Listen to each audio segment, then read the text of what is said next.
Good morning, everyone. My name is Wesley. I'm one of the current EMIM interns. Today I'll be talking about another hem-onc emergencies other than talking about Charlie. So let's get started with the case. So we have a 58-year-old female coming in with a chief complaint of fever. She has a history of breast cancer, currently on chemo. She was told by her oncologist, or primary oncologist, to come into the ED if she was experiencing a fever. When you were talking to her, the only thing she was complaining about was fatigue just from her chemotherapy. No other symptoms that she was talking about: no coughing, no chest pain, no shortness of breath, no belly pain, no nausea, vomiting, diarrhea, no dysuria, no rashes seen anywhere that she noticed. So on vitals, she was febrile to 38.3, heart rate 72, BP 118/71, setting well at 99% on room air. Exam-wise, she was well appearing. Respiratory, cardiac, and belly were unremarkable. No rashes seen. Chemo port looks clean, dry, and intact. So you got labs. Labs, including CBC, CMP, UA. Chest X-ray was unremarkable. EKG just showed normal sinus rhythm. UA was normal. Comp was also unremarkable as well. But when you got your CBC, you showed a white count cell of 0.9 with 50% neutrophils and 0% bands. So that's an ANC, absolute neutrophil count of 450. So that meets the definition of febrile neutropenia. So that's what I'll be talking about today. So my objectives for this presentation is to define neutropenic fever, discuss the diagnostic steps with someone with neutropenic fever, and discuss how to treat it, and also the disposition for someone with neutropenic fever. So febrile neutropenia is defined as an ANC of less than 500 with a temperature greater than 101 degrees Fahrenheit or 100.4 degrees Fahrenheit sustained for at least 1 hour. And ANC is calculated as the percentage of your neutrophils plus your band percentage times your overall times your white blood cell count.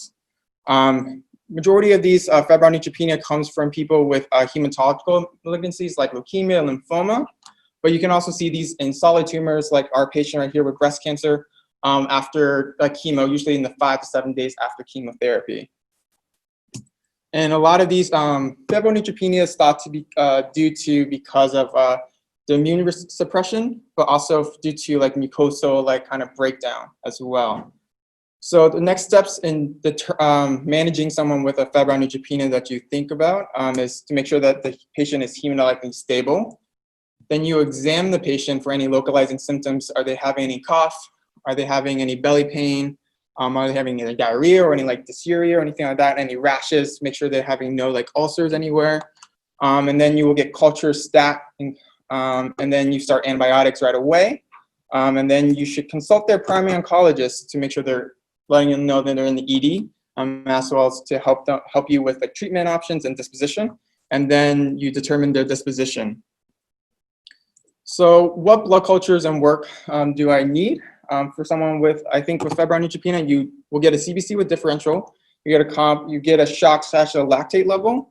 You should get 2 sets of blood cultures. Peripherally, you should get cultures from the lines like midlines or a PICC line or ports. You should get UA culture.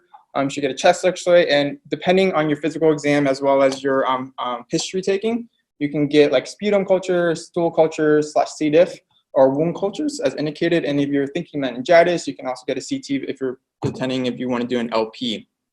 So in the absence of any localizing signs or symptoms, you should start them right away on antibiotics, which should be broad spectrum covering Pseudomonas, such as cefepime or Zosyn. This is because historically, majority of these neutropenic fevers are caused by gram-negative organisms such as E. coli or Pseudomonas. So that's why we start under that. But if you're thinking with soft tissue infections or port infections, then you can consider adding vancomycin. Or if you have high suspicion of antifungal infections, then you can add antifungals as well. So after that, you should be consulting their primary oncologist, making sure to let them know they're in the hospital, and then let them try to figure out a little more history, taking about what chemotherapy they're on, are they taking any growth stimulating factors, anything like that, and then they can help you with their disposition as well. For disposition, you can use a couple risk stratification tools, such as the Massey or the CINI score.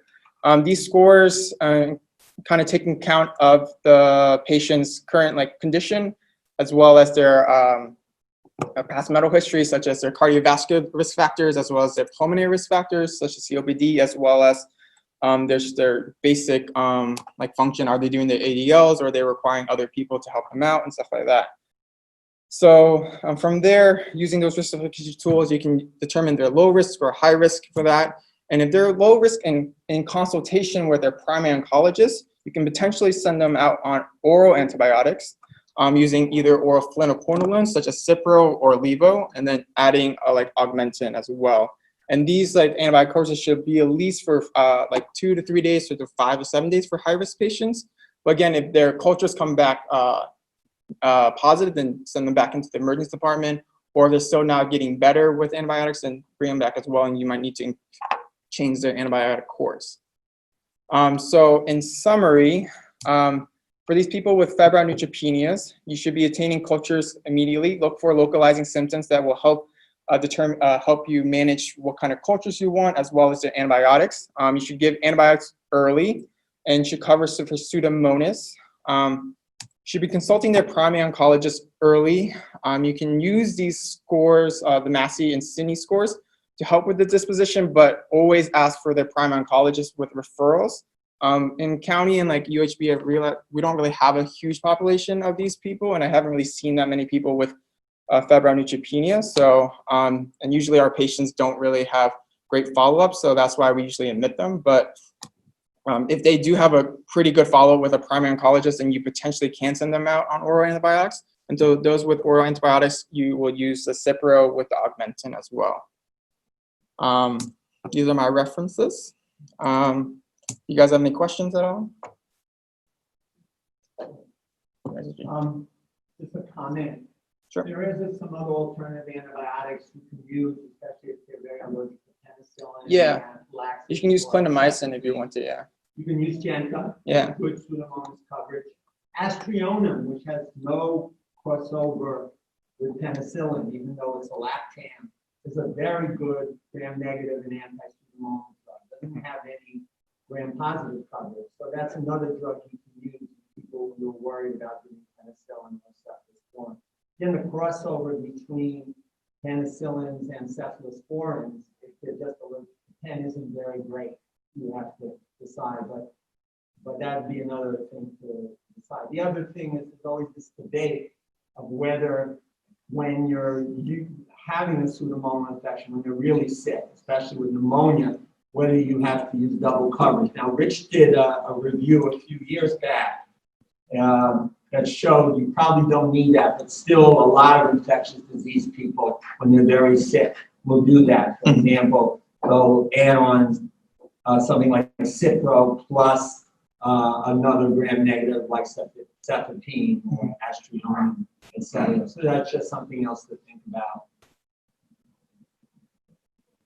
Yeah, I thought it was a good learning point that you mentioned that the first line is like gram-negative Pseudomonas coverage, and if they're not responding, to add gram-positive coverage. Because I feel like a lot of times we reflexively do like Vanxosin, but in this situation, that you're already going to change your antibiotic choices first. Yeah, that's good. Yeah, and I think, Brett, it really depends. If you don't find another source where any of the localizing symptoms, a lot of times, right, we just do cefepime, right? And that's why, exactly what Wes is saying. But if you find that they have a fever because they have some other type of infection, right, then you're going to tell your antibiotics for that source of sepsis, basically. For just pure febrile neutropenia, cefepime is fine. It's a simple coverage. You know why it's. But again, as Wesley mentioned, if they have a port or some kind of hardware in, then you definitely probably want to add on Bangle, especially if it's set the coverage commercial. Do you know why it's in gram-negative coverage? Say that one time. Do you know why it's in gram-negative coverage? For cefepime? No, why do you do that first instead of something else? I mean, if you're concerned for because majority of the times it's we think it's from GI flora, causing to invading into the bloodstream. So that's why historically it's in the E. coli Pseudomonas. But I think what I found was I think more recently it's been more gram-positive as well, more 50% to 60% is more gram-positive, which is interesting. But also be aware that because of these people who are like so immunosuppressed, they may not have like all those signs and symptoms that you might think about with like, they might have a minimal cough, they might have like a steropyuria, so just be aware for that. But That's a good point. Like we had a lady yesterday with a whole leg cellulitis, and it wasn't very hot, and she didn't have fever, she didn't have a white count. But when we did CAT scan, it really looked like cellulitis and an abscess. yeah, So they concluded she was immunosuppressed, she had TA. and I think there's like a relative contraindication for doing like a digital rectal exam, but it's just because of concerns for seeding. But I think if you give antibiotics first, then potentially consider do a DRE. I think there's been some like reports that saying it's okay to do that as well. So yeah.